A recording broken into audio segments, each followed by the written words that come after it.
This is the BBC. For details of our complete range of programmes, go to bbcworldservice.com/podcasts. Welcome to the latest global news, compiled in the early hours of the morning on Friday, the 26th of January.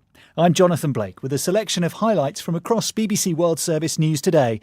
Coming up, from seeking the ultimate deal to saying it might never happen, Donald Trump casts doubt on hopes for Middle East peace. You could never get past Jerusalem. So when people said, I set it back, I didn't set it back, I helped it. Because by taking it off the table, that was the toughest issue. A woman in the Netherlands is charged with child abuse for putting her son's hands in an oven, believing it would drive out an evil spirit. Last year's winner of the Oscar for Best Actor, Casey Affleck, pulls out of presenting an award at this year's ceremony.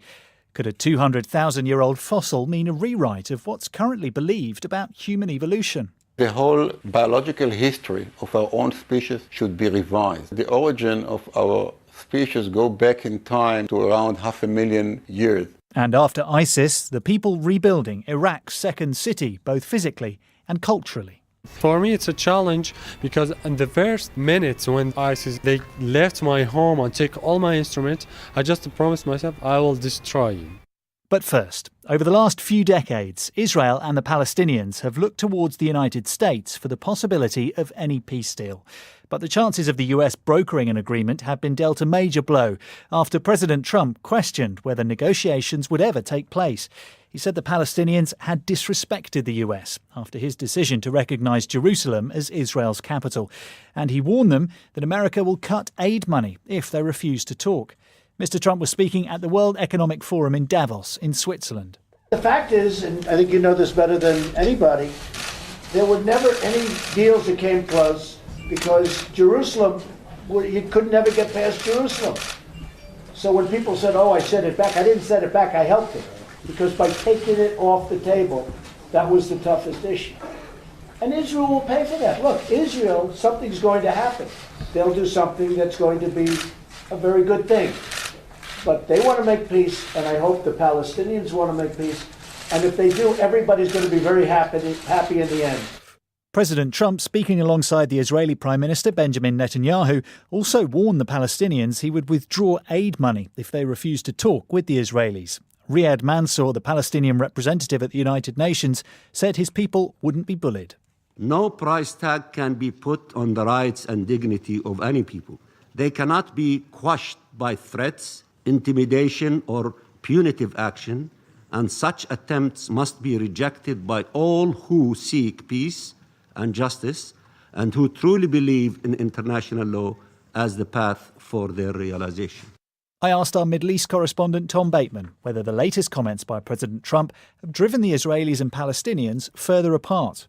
Well, of course, because the Palestinians want East Jerusalem as the capital of their future state. And ever since that declaration was made on the 6th of December, they have launched a complete boycott of diplomatic relations with the US. That was confirmed by Vice President Mike Pence when he was in the region this week, saying that there had been no contact, certainly at formal or official levels, between the US and the Palestinians. So that's their response. I mean, as for the Israelis, Benjamin Netanyahu, as he sat next to Mr. Trump at Davos, repeated his view that this was about truth, that he said, and he said repeatedly, for Israel, Jerusalem has been its capital for millennia. And what, in his view, Donald Trump was doing was simply a recognition of reality. And we got another sort of sense of that in what he said at Davos. So I think, for the man who wants to make the ultimate deal, what he has achieved so far by doing this, certainly practically, is to further alienate the Palestinians. Now, you can have a debate about whether or not that is part of a sort of master plan to, in effect, draw the Palestinians to the table. And he's using the issue of money for the UN Refugee Agency for Palestinians. On the other hand, I think there are those skeptics or critics of the president will say this is simply just a gross simplification of the conflict and it can't succeed.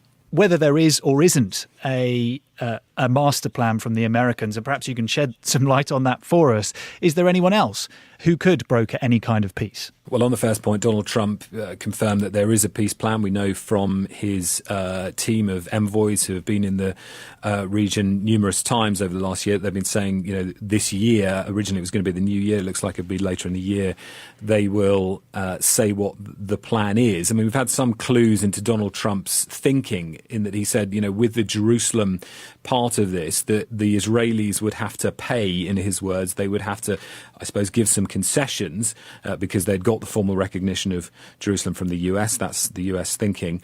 You would then draw concessions out of the Israelis. But beyond that, we have no real firm details. As to whether there can be another broker, the view of Israel, and Benjamin Netanyahu said this in his weekly cabinet meeting on Sunday, is that absolutely not. It's the US's historic role. It is the key power broker, not just for the region, but for the world. And so you can't just walk away from the US. I mean, the Palestinians have been trying to, I think, explore the options of whether they could find another broker. There's been talks about Russia. But I think the firm reality is, given the US's historic role in this, it seems very hard that you could have any kind of brokered peace process without the US being very firmly involved.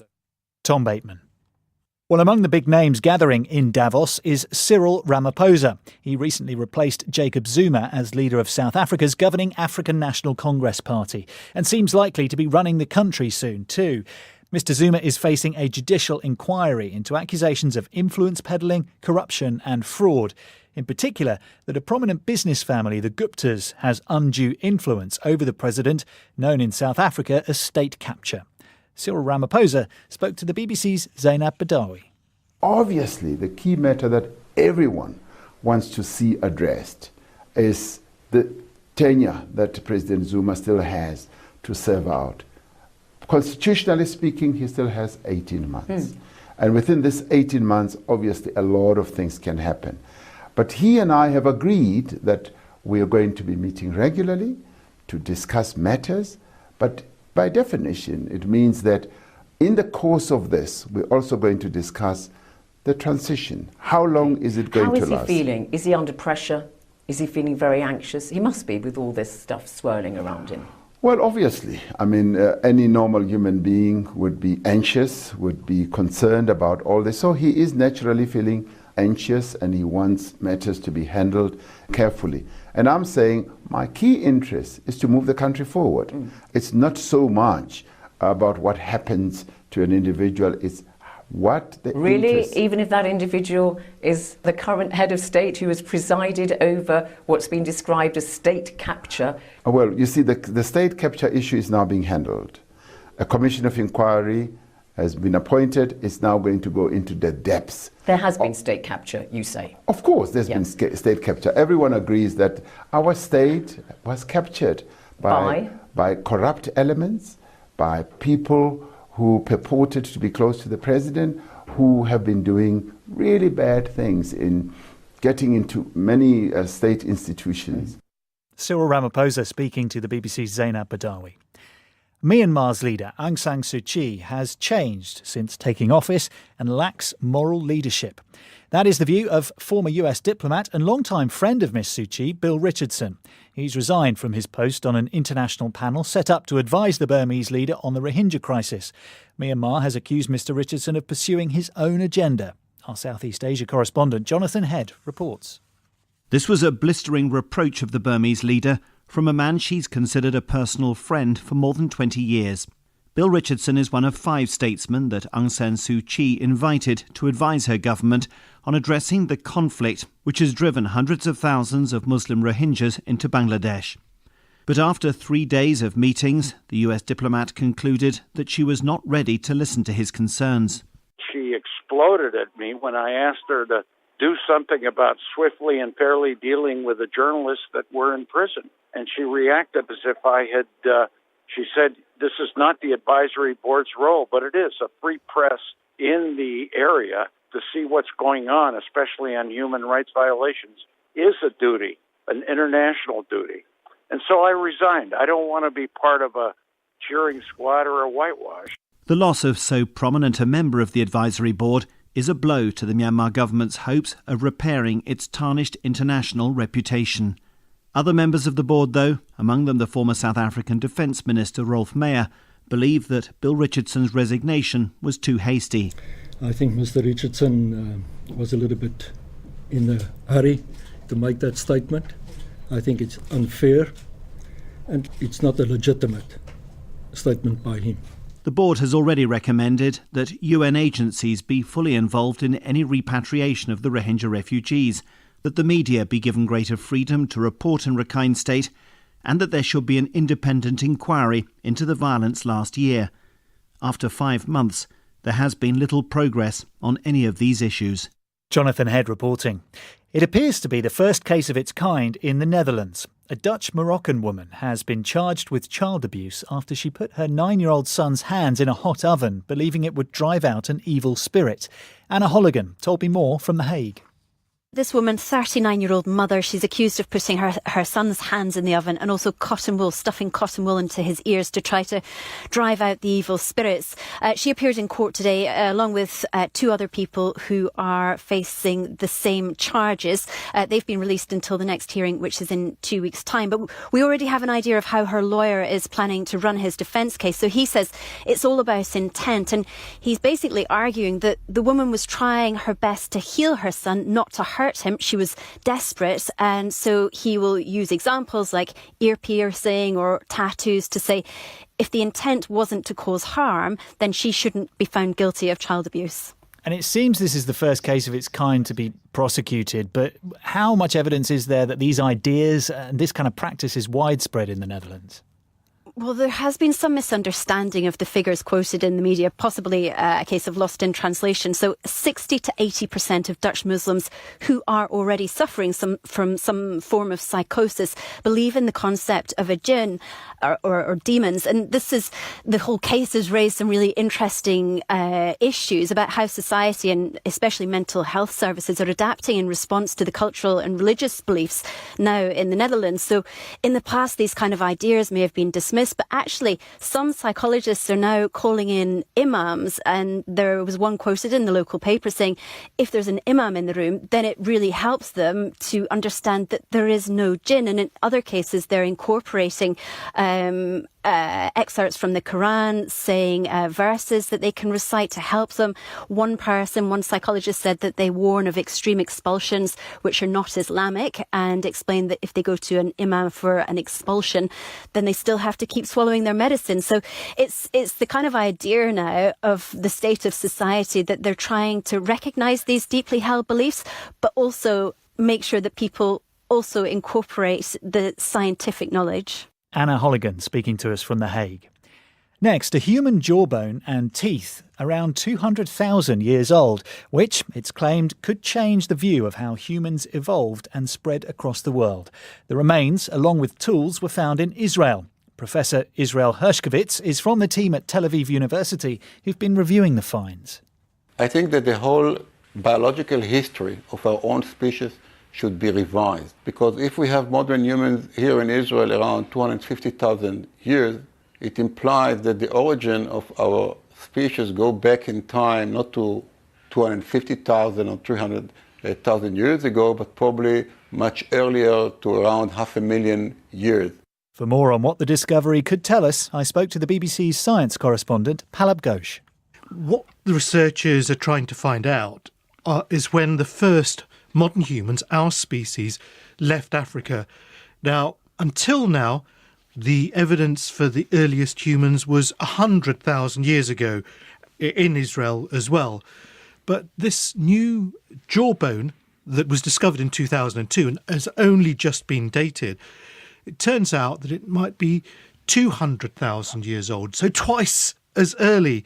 And not only that, the site in which it came from is 250,000 years old. So there might have been modern humans living there as far back as then. So this changes the entire picture of when modern humans evolved, when they left, and how they spread and what happened to humans. So this discovery could be the beginning of a radical shift in thinking of the human story. Yes, one of the researchers I read from Tel Aviv University has said we have to rewrite the whole story of human evolution. I mean, this suggests that actually very little is known about it. With every new discovery, the whole thing has to be rethought.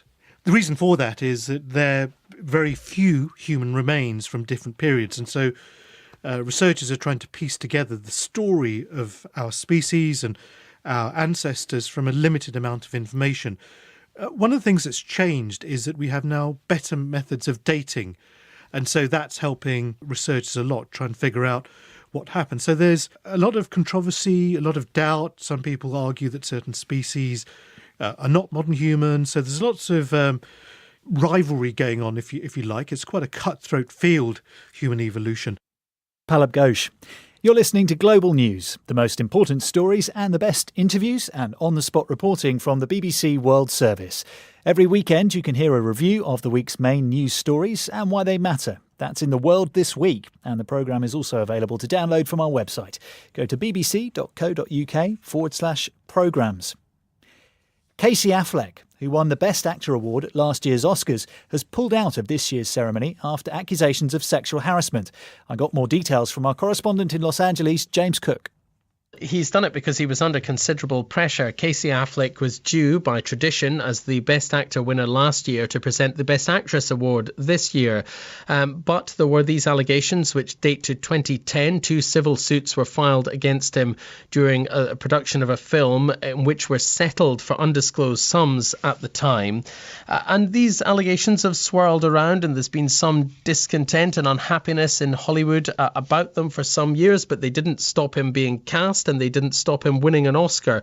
Last year, the discontent really just extended to the Oscar-winning actress Brie Larson not standing up and applauding, and it didn't really get much beyond that. But now, of course, the entire atmosphere has changed. He's been under considerable pressure, and I think he's taken the decision that it's best just to step away and not be there. And we saw Hollywood's reaction to the Me Too campaign and the accusations of sexual harassment against many dominant figures in the industry really dominate the Golden Globe ceremony. Do you think it's going to be the same for the Oscars? Will it affect the tone of the occasion? Oh, I would have thought so. And I think they're probably trying to work out how they need to handle it, and how, for the people who are trying to make this protest, including many of the women in Hollywood and some of the men too, are probably trying to work out how they can have an impact at the Oscars as on the scale that they did at the Golden Globes, where the conversation about the women who were dressed in black protesting about sexual harassment and abuse and the culture of the casting couch in Hollywood, which dates back decades,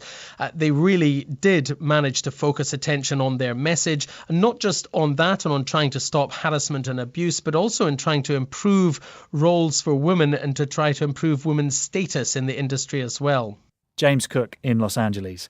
Last November, Saudi Arabia began a roundup of some of the kingdom's richest men, including members of the royal family, and placed them in detention at the exclusive Ritz-Carlton Hotel in Riyadh. The BBC programme Newsnight has been given a rare insight into what's been labelled Saudi Arabia's anti-corruption drive and to one of its richest targets. Mark Urban reports. The Ritz-Carlton Hotel in Riyadh boasts the kind of opulence you'd associate with Saudi Arabia's wealthiest businessman. In November, Prince Walid bin Talal, worth an estimated $18 billion, went there not as a guest, but a prisoner. His wealth and family connections have made him a rival to Mohammed bin Salman, Crown Prince and architect of the anti-corruption drive. The prince has since been moved to a prison. He was brought in through the teleconference and was sat down. We were looking at each other face to face. This is Alan Bender, a businessman who was flown to Riyadh in December to speak to the detained Prince Walid via video conference. Newsnight tracked Mr. Bender down in Toronto. He didn't look comfortable. He was unshaven. He didn't look in his best condition at all. He looked tired, a lot of twitching during the conversation. The Saudi authorities had prepared a script of allegations for Mr. Bender to read out to Walid bin Talal. In the script, it contained a lot of information related to recorded conversations Prince Walid had with or without his knowledge. It touches political, financial and moral issues. I would say my presence was to be used as evidence of details that they needed to confront him, because I'm probably the only person who was involved in personal and direct negotiations with him related to a very personal matter that was supposed to be kept secret. Those very personal matters related to Waleed's separation from a former long-term partner. Mr. Bender has represented her in settlement negotiations, and she alleges that the prince engaged in abusive and immoral conduct. The Saudi authorities, it seems, want to use these personal pressure points to force Waleed to sign over his foreign wealth. There's evidence that some key detainees, including Prince Waleed, have been transferred to detention elsewhere.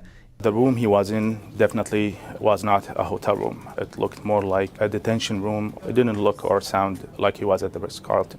The Saudi authorities have not responded to our requests for comment. His story gives a good idea of the lengths the kingdom's rulers are willing to go to humble the man who was their most successful businessman.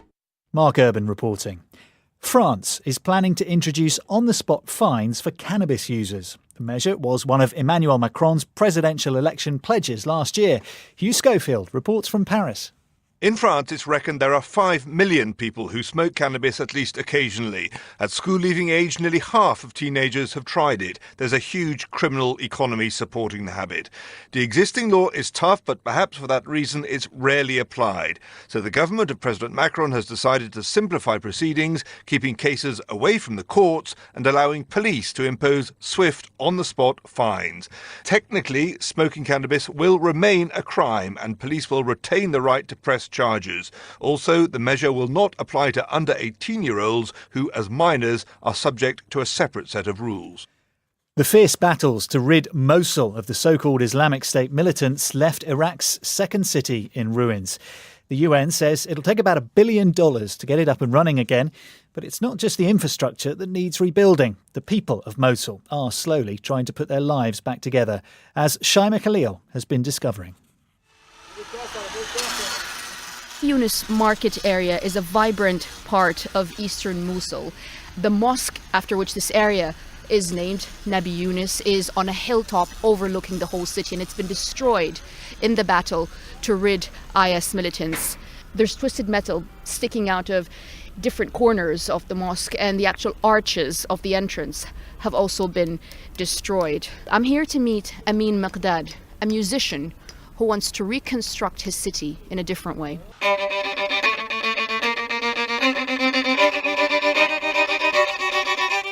I understand that when IS militants came and took over your neighborhood, you went to the roof of your house? Yeah. Tell me about that. I was so angry, and I take my cello and put it on the roof with a chair and played AC/DC piece, a thunderstruck, but I named it as an Angry Hope. So here you were on the roof of your house playing AC/DC on the cello, and the IS militants were doing what? Saying what? They say, "Oh, Allahu Akbar, Allahu Akbar," and all my friends, they came and advised me, "Oh, you will get killed. You should stop the music." I said, "Okay, if I just stop the music, I will never live." And they said that I'm a curse of devil and they will punish me. And so I escaped from my home to my uncle's home. We want to start a music academy first because we need to make a musical community. And we will build an orchestra for sure. For me, it's a challenge because in the first minutes when ISIS, they left my home and take all my instruments, I just promised myself I will destroy them. For sure, I will defeat them with my own music and with the team, with the army of musicians. We will build the orchestra and the music academy. So we need to defeat the ideology with a big army of musicians, big orchestra.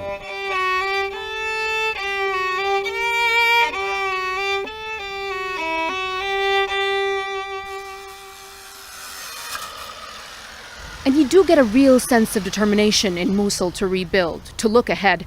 And that's apparent here too. Across town, it's a busy morning at Mosul University. I'm told it's exam week here and students are making their way through the rubble, the barbed wire and the destroyed buildings. Like the city itself, the university suffered great damage by the so-called Islamic State. A charred structure with twisted metal sticking out towers over students as they walk around campus. It used to house one of the biggest libraries in the region. Rebuilding it is going to be a big task. Muhammad Jassim is the library director. The library had almost 1 million resources. It had about 600,000 in Arabic and 400,000 in English, but all get burned. So what we are doing right now is just receiving donations from universities and from local institutions and also from international agencies all over the world. Organic chemistry. Sisters Farah and Rafal Khalid are among the students who volunteered to help get the library up and running again. Well, I'm working with organizations. Those organizations are collecting some books from different places and then give them to the central library. Farah, why is it important for you to do this? Why is it important to rebuild the library? I'm thinking that after so many years, my children will ask me about Mosul, so I will take that I took a part at that period and I, for example, rebuilt something, I cleaned something, I helped in rebuilding of Mosul to make it as now as you can see it. I see that I have a good future here in Mosul. Here in Mosul, people are trying to rebuild, but not everyone is finding the correct chance. Many thousands of young people who graduate but do not find a job. There is a chance for work here in Mosul for only doctors and pharmacists. So that's why I want to stay. Many young people in Iraq saying that we want to leave Iraq. I don't. Someone just raised their hands. Farah, you want to leave? I love Mosul, but so I like to go out of Mosul to have more opportunities. Where do you want to go? Anywhere out of here. Europe. Shaima Khalil with that report. Now, what time is it in India right now? Well, that depends, you might think, on where you are in that vast country, which stretches nearly 3,000 kilometres from east to west. But India has only one time zone. And so, for example, in winter, the northeast of India, the sun rises as early as 4 a.m. and sets by 4 in the afternoon. Now, though, the government is considering having multiple time zones. One study estimates that by having two, the country could save 2.7 billion units of electricity every year. Opponents, though, say it would lead to chaos. Rahul Tandon reports from eastern India's largest city, Kolkata. I'm on a busy street in the centre of Kolkata. It's around 5 o'clock in the afternoon and it's already dark. Compare that to India's financial capital, Mumbai, where the sun sets at least an hour and a quarter later. As you head further northeast, the sun sets even earlier. That's led to calls for India to have more than one time zone. Mudar Pateria is one of the businessmen leading the campaign. I think we desperately need a time zone, 2, if not 3. It's important to note that shutting down effectively happens with sundown. And I think when you have a sundown at 4:50 and the same city gets to work at 10:30 in the morning and effectively warms up only at 11:30, we only work effectively in the city for 5.5 hours. Economically, for the east of India, this could have a significant impact. Effectively squeeze much more out of the system, get more productivity out of the system, align eastern India with western India in a much stronger way. There's nothing that Indians love more than a cup of chai or tea, and it is that industry that actually does operate a different time zone in the state of Assam in the northeast of this country. Tea garden time operates an hour earlier than Indian Standard Time. It's supposed to tackle the problem of the early sunrise there. But Aurobinder Nayak, who's one of India's biggest tea buyers and spends a lot of time in the region, said it often just leads to confusion. If we don't have a standard set by the government, that GST cannot run, because a manager is, suppose he has to go for a meeting from his garden to, let's say, a place. He's thinking it's 2 o'clock, but actually the time is 3 o'clock and he lands up 1 hour later for the meeting. It creates so much confusion. So either it has to be recognized by the government, but you cannot maintain it like the way you've been maintaining it arbitrarily in your earlier days. Bharat के लिए 2 अलग time zone की मांग एक बार फिर Following pressure from states in the east, the central government in Delhi says it's now looking at the possibility of 2 time zones here in India. But not everyone thinks it's a good idea. Writer Sandeep Roy says getting people to stick to time in Kolkata would be more useful than having another time zone. This is a city that is rather famous or infamous for its laid-back attitude towards work and life in general and industry. I don't think that has anything to do with the fact that it is following Indian Standard Time and it might be half an hour or an hour behind what it should be. Because IST, Indian Standard Time, often known as Indian stretchable time, is quite an interesting concept. Yeah, and in Kolkata, we have perfected Indian stretchable time to an art form. You know, the fact that you can go into a government office or something in Kolkata at 11 o'clock and still hear that the bureaucrat has not yet shown up, or that he has shown up but now has gone to have tea, you realize that, it really doesn't matter what Indian Standard Time or it follows or not. So what do people here on the busy streets of Kolkata make of two time zones? According to me, it is a bad idea because, there are so many people who cannot read the clock correctly. It will just lead to chaos. I think I am for two time zones. If you look at the width of the country, 2,500 kilometers. But implementation would be a challenge in India, as is with everything. I really don't think so. I think as it is, India has so many things which are in chaos. Having two time zones would just create more chaos. I don't understand the benefit of it all. Lots of questions remain unanswered. Where will the time zone start if it's introduced? One thing's for sure, though, it's time for India to sort this problem out. Rahul Tandon with that report. And that's all from us for now, but an updated version of the Global News podcast will be available for you to download later. Just before we go, though, we'd like to tell you that we'll be in Washington next week for President Trump's first State of the Union address. And we'll be doing a special podcast from there. So if you're currently listening in Washington and you'd like to take part, then email us. The address to get in touch is globalpodcast@bbc.co.uk. I'm Jonathan Blake. Until next time, goodbye.